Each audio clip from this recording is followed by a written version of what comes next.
I'm going to cover the scents that I wore most this week. As of recording this, it is Wednesday, which is decidedly not a full week, but as of my last video, it's been a week. So we're just going to get into it.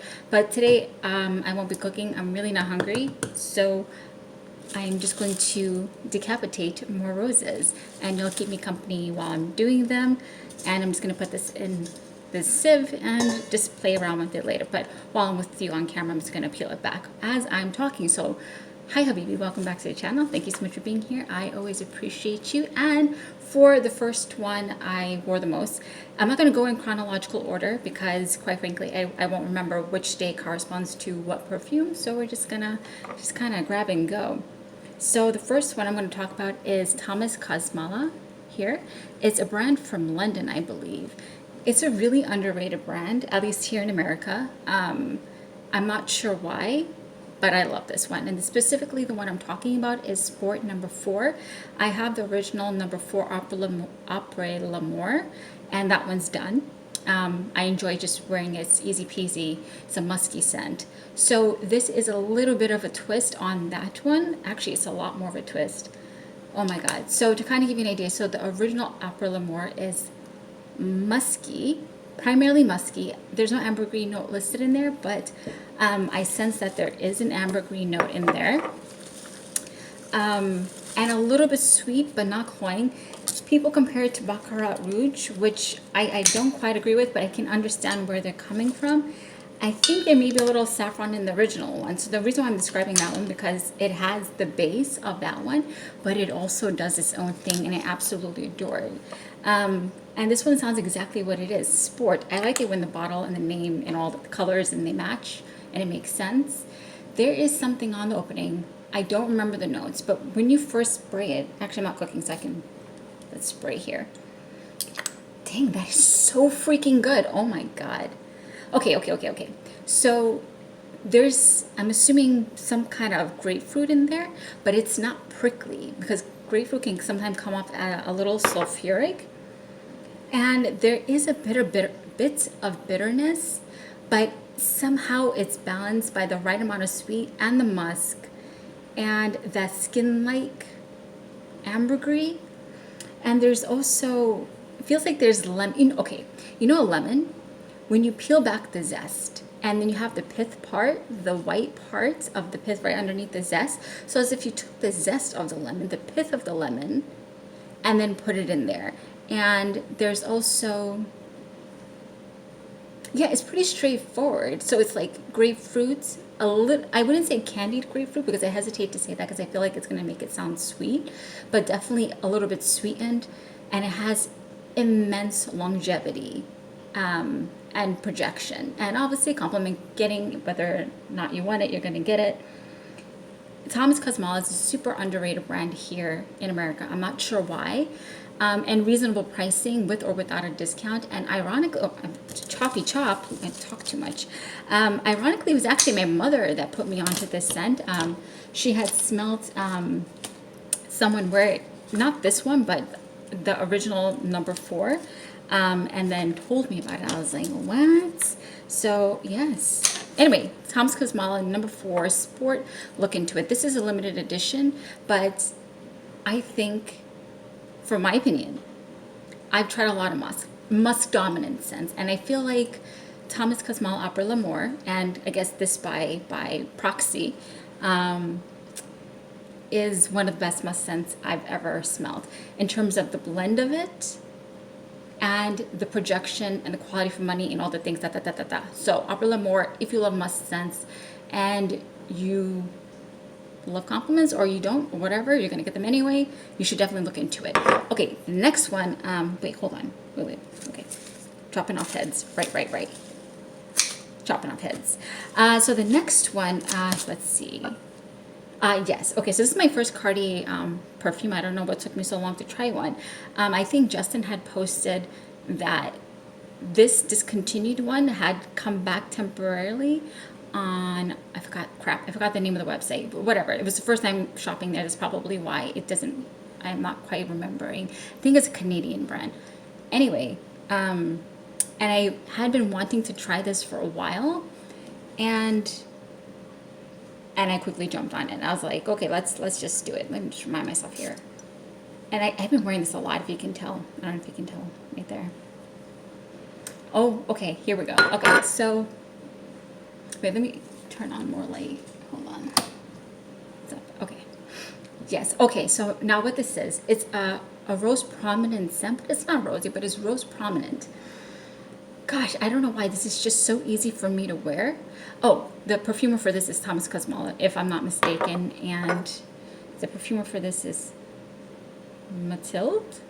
I'll put the name down below. Anyway, so it's slightly watery rose, and even though there's no lemon or citrus note listed, I get kind of a tartness on the opening, and it's really, it's not beautiful, it's not stunning, it's not necessarily groundbreaking, but it is absolutely pretty, if that makes sense. So it's something that's just easy to throw on without thinking about. And I actually reached for way more than I anticipated. Okay, that's kind of irritating me. I'm sorry, I'm going to turn that off. It's getting in the side of my eye. So it's like a pink rose, but there's vetiver in here. Again, I don't know if you're new to the channel. I just randomly clicked on here.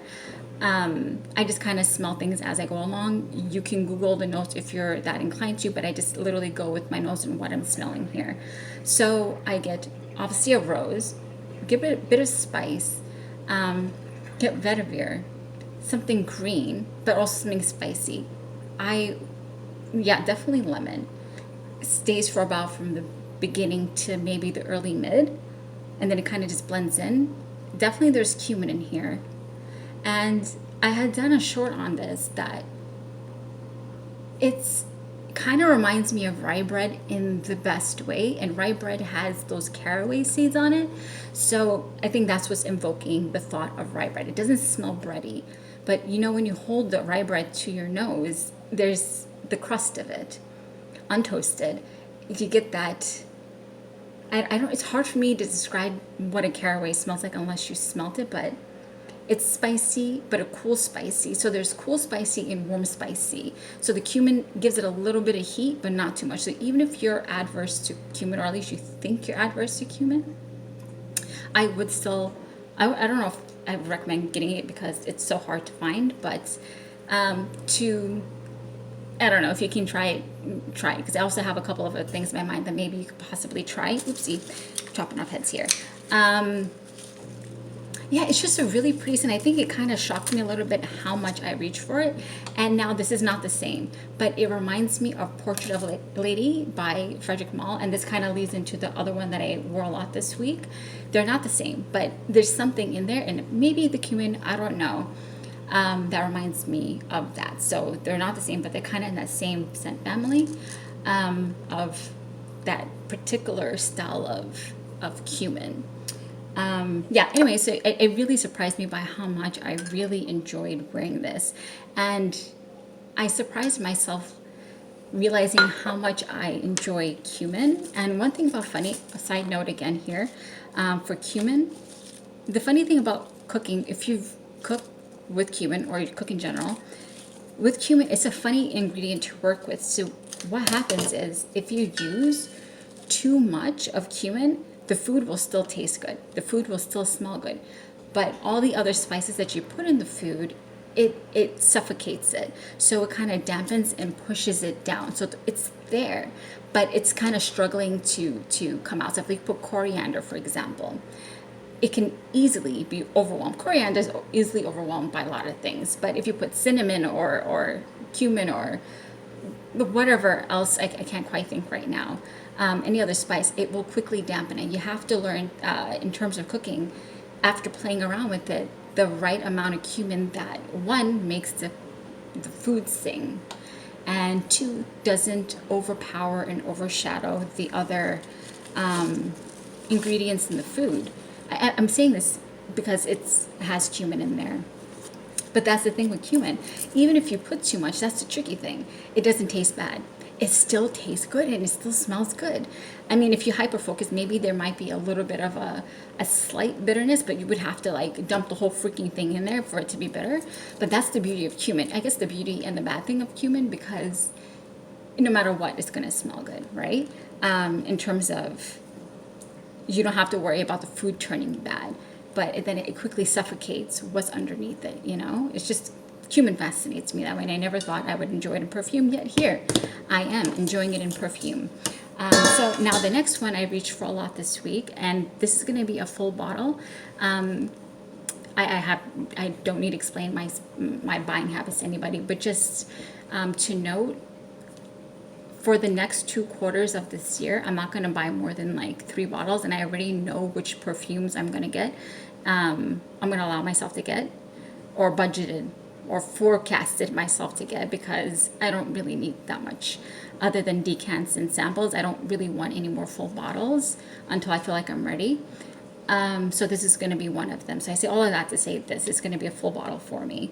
Portrait of a Lady. I feel like this is such a historical scent. I feel like we all know what it is and how it smells. And the thing is, when I revisited this scent, oh, that leaf is bad. When I revisited this scent a few months back, actually have been more than a few months back, several months back, I didn't realize I had smelled it years ago. I think maybe 8-9 years ago, I smelt it. Somebody in my community, one of the girls in my class, her father wore that scent. Again, didn't know the name, but it was such a recognizable scent that it stayed in my memory.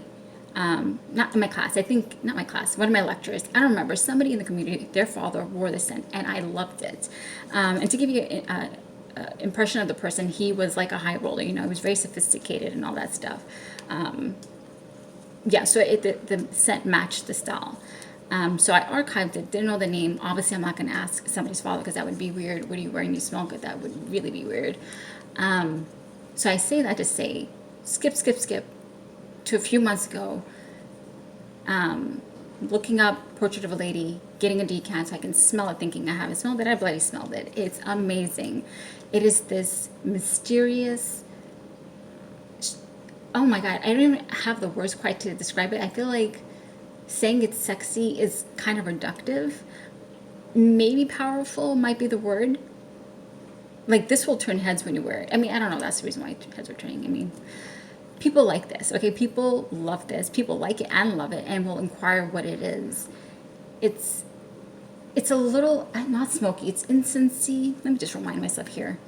God, it's such a memorable scent. And you can literally see the influence of this in a lot of different perfumes, intentionally or unintentionally. But you can definitely see that thread. In my opinion, okay, in my opinion, I feel like I see it reflected in the backbone of a lot of perfumes. And there's amber in it. There's definitely cumin. There's incense in it. And something else peppery as well. Maybe black pepper. I don't know. I get a lot of geranium in this. And there is a bit of rose. But I have to be completely transparent. It's there on the beginning. The rose. Like a beautiful, dry, realistic rose. As if you just like grabbed all these beautiful roses and you put it in there. That's exactly what it smells like. But it blends in very quickly for me. So whether it blends in or goes away, I don't know. But it becomes imperceptible to me after 5 minutes. But the geranium, however, stays pretty much the whole entire time. And I think there's another one in the line that has geranium in the name. And ironically, I think, not that anybody's asking my opinion or even cares, but I feel like there should be geranium in this name. Portrait of a Lady is such an awesome name. But when I wear this, I think of spice and incense and amber and musk and sophistication and sensuality. But that's like not explicit. It's just implicit sensuality.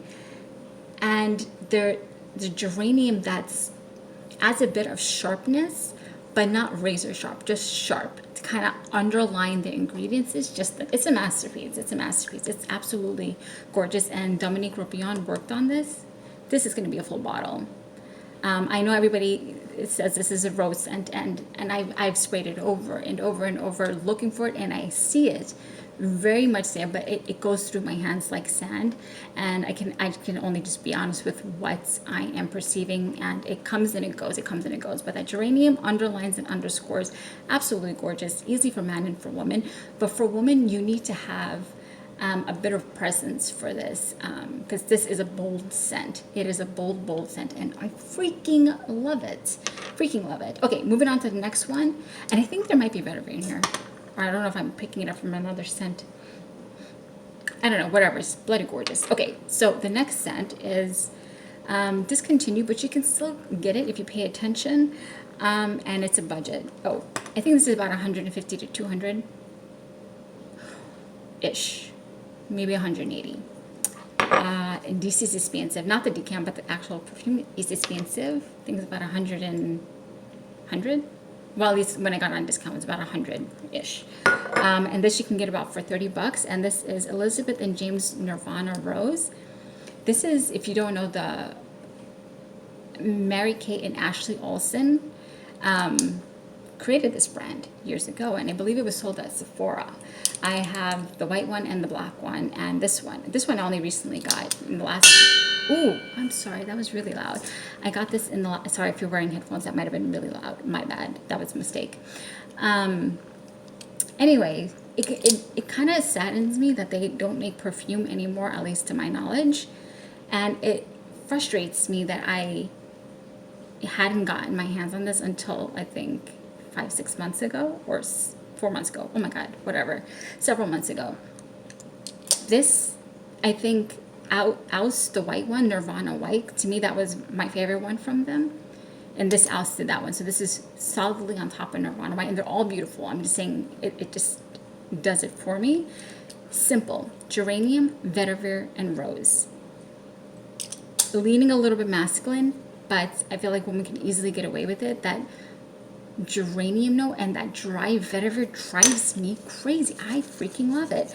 And although obviously it's not a strong projector, it's just, you know, about arm's length, but even hours later you think you don't smell it, and then you move and then it's coming up from your shirts.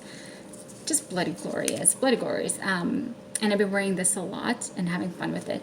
And you know, I really enjoy the packaging too. I don't know if other people find it tacky, but I actually enjoy typically textures on things sometimes can bug me. It's my own mental thing, but this one I actually really like.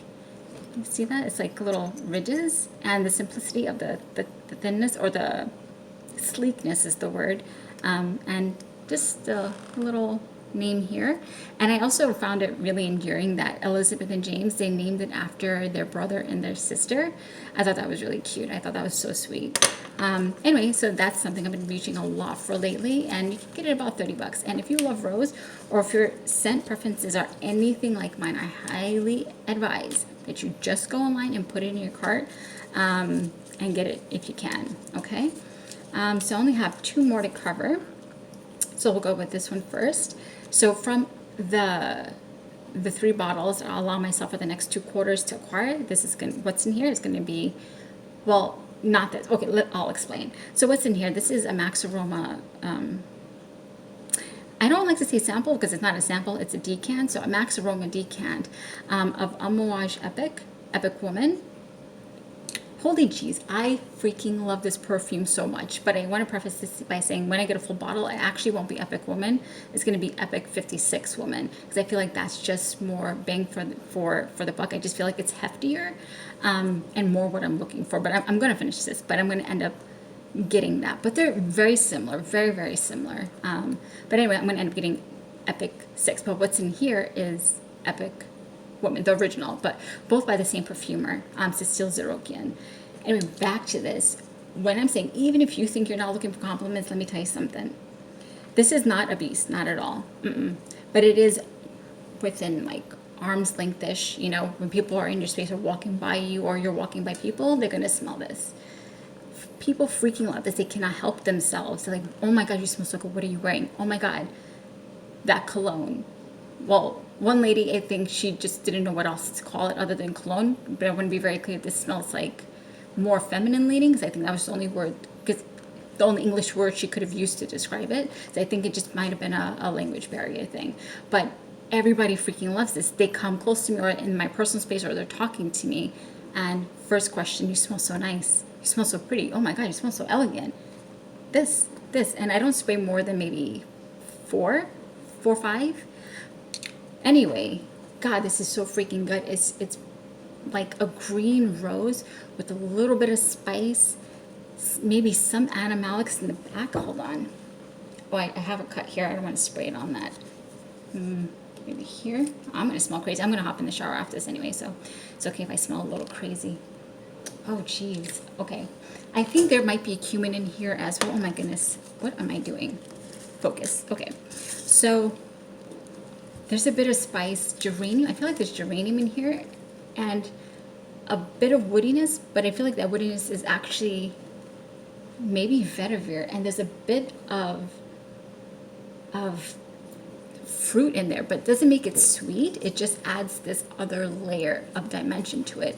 It is just so freaking beautiful. I can't even just put words to it. And I feel like maybe there is a bit of incense, and this is not because there is a very typical thread in Amouage fragrances, and sometimes the rose, but I enjoy it, can be a little soapy in the background to add a bit of freshness. I feel like that's what it's used for, to open it up scents. But here it's more like a Taif rose mixed with Turkish rose, but maybe not so much Turkish rose, mostly Taif rose, because there's also this slight lemon touch to it, or citrus touch. It's bloody gorgeous, bloody gorgeous. Getting a full bottle, but not the Epic Woman 56. So this one and this one's gonna end up being full bottles, and I forgot what the third one is. Oh yes, I didn't select what's gonna be in the third spot yet. I'm leaving that open, see if anything changes my mind. Oh wait, okay, so we're on the last one. So the last one that I wore a lot this week, what am I wearing today? Oopsie. Oh yes, this morning and afternoon, and it's still on my clothes. Scent of the day / evening / now night. What was I photographing just now, earlier? Oh, Amouage Jubilation 25. That's the scent of the day today. Really gorgeous. Definitely not for everybody, but it's definitely for me. I freaking love it. Anyway, so the last one I'm going to cover here is Valentino Donna? Valentino Donna. Oh gosh. Valentino, why don't you make more scents like this? I mean, I just need to try to understand. You guys do a great job, for sure. And your scents are mass appealing, and I enjoy them. But this is something special. It is an irisy rose without. Let me spray it. Hold on. Oh, wait a minute. Hold on. I don't need a tester. Spray it on this. I can't put that with the rest of them now. Hold on. What an experience. Jeez. Okay. I freaking love this. Okay. An irisy rose without being waxy, without necessarily being powdery, a bit of sweetness, and suede, but like the finest suede that you will ever smell. And I've said this before on my channel, even the beginning, when you're in the city, in New York, and you're shopping on Fifth Avenue, Madison Avenue, whatever, and you smell that fine Italian leather or suede, this is what it smells like. And I know that sounds weird. Even for non-suede lovers, I feel like you could get with this. It is just so smoothly blended. And I'm actually kicking myself right now because I don't remember who was the nose that worked on it. I know Valentino, they almost always credit their noses, I think. Oh my God, and there's just this touch of fruitiness that just lifts it up, but not so much that it's fruity like Born in Roma, which I enjoy as well, but this is its own thing, and to me, this is my favorite out of that entire brand. It is this one. And I bought this blind, even way before I started my YouTube channel, and I'm so glad I did. I didn't even understand what I bought. I just bought it because the notes sounded interesting. Oh, what an experience, smelling from a petal. It just, and the longevity on this is insane. When you spray it on a shirt, and if you wear it the next day, don't judge me, okay? Listen, some days I wear the same shirt the next day. I mean, obviously you use your common sense depending on the weather, depending how long you wore it, what kind of shirt. So a shirt that is not fitting, right? Like a looser shirt, and you don't wear it that long and you don't sweat, all right, it doesn't kill you to wear it the next day. So when I wear my shirt the next day, it stays, or a sweater, even on freaking jackets, when I put it in my front hall closet and I come back to it like 5-6 days later, guess what? When I obviously the closet's not going to smell like it, but when I put my nose up to the wall, this will still be clinging on it. I don't know if they discontinue it, but by gosh, I really hope they didn't discontinue it. Absolutely gorgeous. And this is sophistication in a bottle. Valentino Donna, to me, the best of the line that they've ever done from the ones that I've tested. Oh, 25 minutes. Well, so much for saying that I'm only going to be on here for 10 minutes. So much for that. Anyways, so let me know what you were wearing today and what you've been wearing a lot this past week. And I saw your comments on the last 2 videos. Please forgive me. I will get back to you. I see you guys and I appreciate you guys. I am going to respond to you. You know I will. You know I will. I will respond to you. But I just wanted to say thank you for the comments. And yeah, just a gentle reminder, the sweetest fragrance we will ever wear are not these perfumes, but our behavior. And another gentle reminder, find somebody to thank today for something small. More importantly, take a moment to thank God, because if you're here watching this video, that means we made it into yet another day. And even without trials and tribulations, God is great. Thank you, my friend. Bye.